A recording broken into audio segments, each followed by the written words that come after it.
time for the hot sauce now, and we have an update on the local teacher who shared a Facebook picture in hopes of showing his students how fast information can spread across the internet. He wants to teach them the power, both good and bad, of using social media and how they need to be aware of what they share before they post it. We have Teresa Weakley back on the couch today. Teresa, you introduced us to this teacher a little bit earlier in the month, and what is the update here? How is his project going? Well, we went to the school at the beginning of the month, and this was right as he was introducing this project to his students, and he told them, I'm going to put this picture of myself holding this sign on Facebook. And basically, I don't think they believed that he was going to do it. And when I asked them about, well, what do you think is going to happen? Do you know how many people can see these pictures? This is the sign that he held up in the picture. And I don't think they really understood just how many people have access to our Facebook pages, because we think they're private, and these students think that as well. So we went back to the school a few weeks after he did this. We saw how many times this picture was shared, which is really important because you know how few times people actually share something that you post versus just hitting the like button. Or not even doing anything, just passively looking at it, taking it, and not actually interacting with it. So the fact that people actually shared it means something here. So we'll share with you how many times it was shared. And this was more than just look at how many times my picture was shared and all these people can see your information that you didn't think could. It was also, how does what we say on Facebook impact other people? And he gave some examples.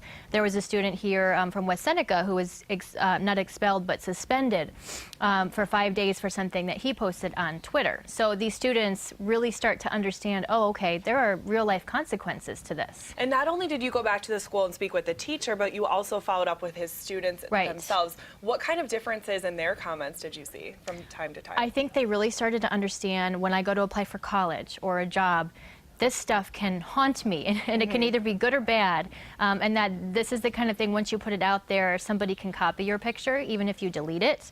Once your friends share it and their friends share it, it then becomes kind of public, even though your page is private. So I really think they start to understand that, and you'll hear tomorrow just how they've started to understand it and why they say they kind of get it now. And this is a middle school, right? This is a middle school. These are 7th graders. What is the relationship between students in a middle school, that age group, and their parent or their teachers on social media? Are they friends with each other? Did you get that vibe? They're not friends, but that's what's interesting. Like Mr. Green, these are small communities. We all kind of know each other. So he has seen some of the things his students have written on Facebook because he's friends with people that they know.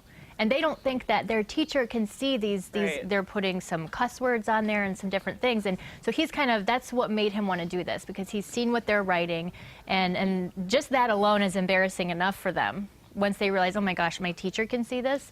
But that should be a good lesson because you don't know who can see it. You almost think that parents and teachers must feel like they have to be there just to be able to monitor to kind of rather than stay away. Very interesting. Okay, so you're going to share the full results of this coming up tomorrow morning on Wake Up. Yes, tomorrow at 6:30. All right, sounds very interesting. Thanks so much, as always, for joining us on the couch, Teresa Weakley. Always nice to be Wake here, Up. Lauren. All right, have a good week. You too.